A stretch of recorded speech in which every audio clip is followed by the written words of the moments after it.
Señores, nosotros decimos desde aquí, ¿y será que el presidente Donald Trump no tiene asesores? ¿O es que es una especie así de político que toma decisiones por motu propio sin revisarlo? Porque nosotros pensamos, ¿en qué se beneficia Estados Unidos o el presidente Trump con iniciar una polémica con el Papa? El Papa Francisco, o cualquiera esté ocupando el puesto de sumo pontífice de la Iglesia Católica, y valga, señores, que este Papa, recuerden que es estadounidense, este es un Papa estadounidense, e incluso el hermano del Papa, creo que es sacerdote también, estuvo vinculado en movimientos de apoyo al presidente Trump durante la pasada campaña electoral. Pero, ¿qué gana Trump con un enfrentamiento con el Papa? Pudiera ser que desviar la atención de la guerra. Trump, para los analistas y para mucha gente del pueblo estadounidense, Trump cometió un error con iniciar una guerra con Irán, una, y dos, va a salir siendo el gran perdedor desde el punto de vista moral y desde el punto de vista económico y político. Económico, desde el punto de vista moral, porque incluso no hay ningún sector que lo haya respaldado en eso, en términos de religiones, de grupos empresariales, de todo que tiene que ver con la sociedad. Desde el punto de vista económico, ha provocado serios adversarios, tanto en la región del Caribe, en América Latina, en la mayoría de los países, que se le está hundiendo su economía producto de esta guerra. En Estados Unidos, señores, la popularidad de Trump anda por los 25%. O sea, muy pobre con relación a cuando asumió el poder, creo, en enero del año pasado.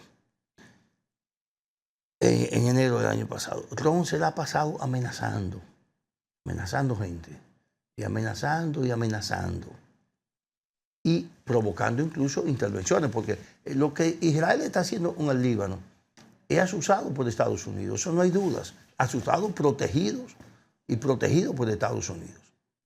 Y eso está pasando en muchas otras zonas. Creo que Ucrania, sin el apoyo de Estados Unidos, ya ese conflicto bélico hubiese concluido.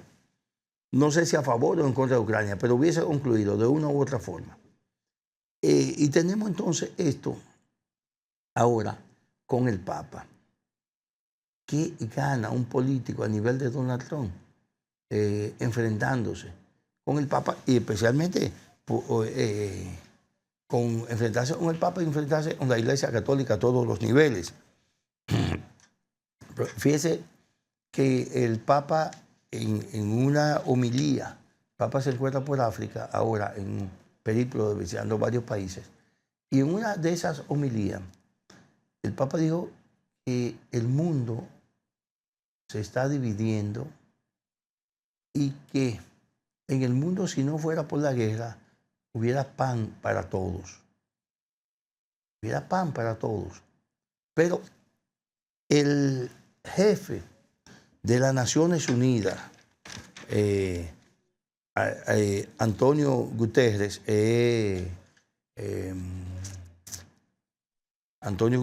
que es de Portugal, dijo que el mundo, y ya el Papa había dicho incluso que el mundo lo van a destruir los dictadores. Y me imagino, de manera sutil, dejó entrever ahí a Putin y a Donald Trump. Y eso es posible que sea así, porque los únicos que tienen capacidad militar para hacer eso son ellos dos. Ahora, ¿qué pasa con lo de... ¿Qué pasa con lo de las Naciones Unidas? Antonio Guterres, de las Naciones Unidas, me dijo ayer, oye, que vivimos en un mundo en crisis, y que la sociedad debe determinar ahora es si le dejamos el mundo. Dice, vamos a leerlo aquí para poner eso más claro. Dice que vivimos en un mundo en crisis y que la gente, la sociedad, debe de pensar en un mundo impulsado por la fuerza de la razón, no por la fuerza militar. O sea, que ya estamos hablando de organismos de peso como el de las Naciones Unidas, diciendo, espérate, que no podemos vivir un mundo, un conflicto bélico siempre. Es que tiene que haber algún espacio, algún nicho para la paz, para la tranquilidad. Porque, ¿cuál es el problema de esto? Terminaron esas guerras. Imagínense, terminaron esa guerra. Ok, ya, terminaron. ¿Y qué? ¿Y eso se queda ahí? No. Porque ahora hay que pensar en reconstrucción. Y ese dinero, y los daños materiales, y las víctimas inocentes. O sea, ese es el legado que nos deja esta guerra. Y vamos a seguir proporcionando guerra. Donald Trump lo justifica y le dice al Papa, incluso en su respuesta al Papa, le dice que el Papa es un blandito y que el Papa protege a Irán y que Irán estaba al borde de crear una arma nuclear. Nosotros no sabemos si eso es mentira o verdad, porque Estados Unidos nos tiene acostumbrados a intervenir países en términos de mentiras. Términos de mentiras. O sea, fue una mentira que en Venezuela existiera un cártel de los soles del narcotráfico.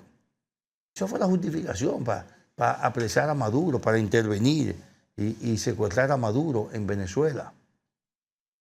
Pero recuerden que lo que justificó la invasión a Irak fue precisamente que Irak tenía un almacén de armas químicas y que esas armas químicas las estaba usando contra sus adversarios y contra civiles de países vecinos o de su propio país.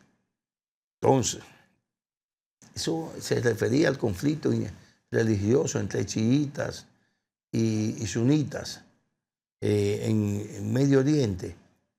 Entonces, todas esas mentiras han justificado guerras, han justificado miles y miles de muertos, incluso de Estados Unidos, porque al final del conflicto, al final de la intervención de Irak, Estados Unidos admitió militar, en términos militares, en lenguaje militar, que habían perdido unos 5.000 soldados durante los combates.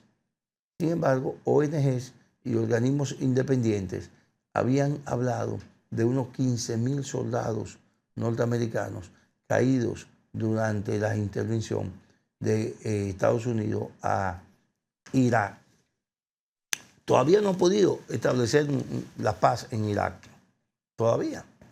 En ninguno de los países Estados Unidos intervenido en Medio Oriente ha logrado establecer un régimen de paz. Porque ahí hay un sentido religioso que pesa más que la palabra democracia.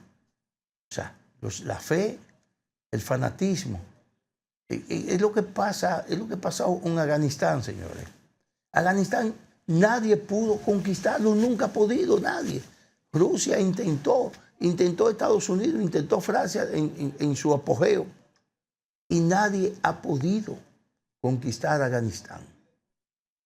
Estados Unidos tuvo que entregárselo a los talibanes hace unos cuantos años porque nadie ha podido con el papel de la fe, con la fuerza de la fe religiosa. No digo estoy de acuerdo, estoy hablando de la fuerza de la fe religiosa, porque yo jamás estaría de acuerdo en que se use el nombre de Dios para asesinar. Eso jamás. El nombre de Dios debe ser usado solamente para la paz. Entonces, por eso yo digo, oye, yo establezco la fortaleza del fanatismo religioso, no que estén encaminados hacia una realidad. No están encaminados hacia nada. Todos están equivocados. Matar gente a nombre de Dios, eso es improcedente. Pero los iraníes son los persas.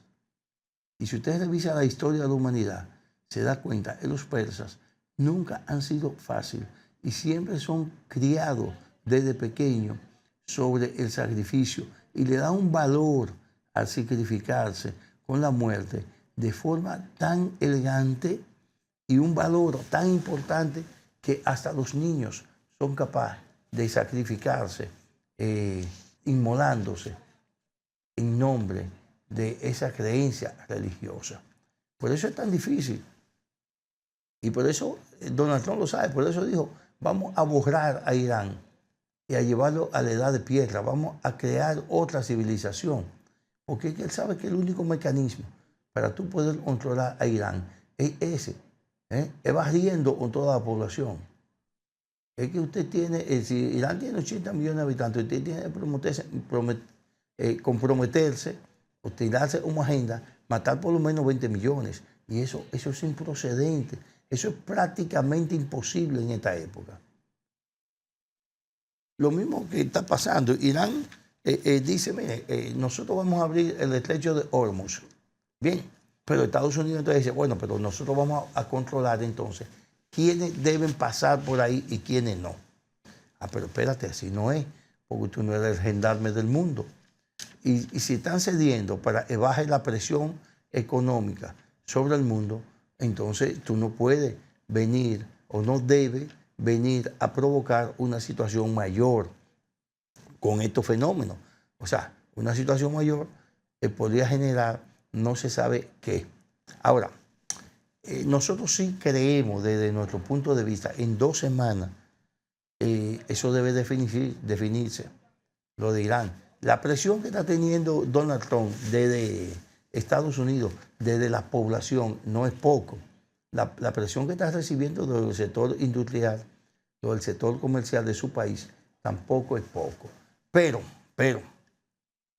lo de Irán no es menos. Irán tiene la presión de Rusia y de China. Irán es el principal suplidor de China, el principal suplidor de combustible de China es Irán. O sea, el principal socio, el principal cliente de Irán es China. Entonces, por eso los chinos también están preocupados y prefieren una salida a este conflicto, una salida en paz y rápido, a que este conflicto se prolongue y entonces ya comience a resentirse en la economía de China. China debe tener reserva petrolera, digamos, qué sé yo, para 1 año. Es posible, un país tan grande, con un desarrollo económico tan vertiginoso, es posible que tengan, pero ¿y después? Entonces, un conflicto que se extienda a todo el Medio Oriente pudiera no terminar a los 6 días, no terminar en 6 días, como aquella guerra exactamente de 1968, en el que Israel se enfrentó también a una coalición de varios países del Medio Oriente, encabezada por Egipto. Ese es el panorama de hoy. Ojalá que ese panorama no se mantenga más de 2 semanas para que podamos recomponer, por lo menos comenzar a recomponer la economía en países como República Dominicana, que aunque no tenemos daño de infraestructura, pero sí esa guerra nos ha dado una lección económica de muy alto nivel y nos ha dejado también un país con muchos problemas económicos como resultado de un conflicto bélico que está ocurriendo en el Medio Oriente. Es sumamente lejos y uno no entiende, hasta no comprende lo que es depender, tener un país dependiente de energía de otros países o de otra región. Amigos televidentes, vamos a una pausa y en breve estamos de nuevo aquí en Ahora TV, Canal 3, Coloquio Cultural.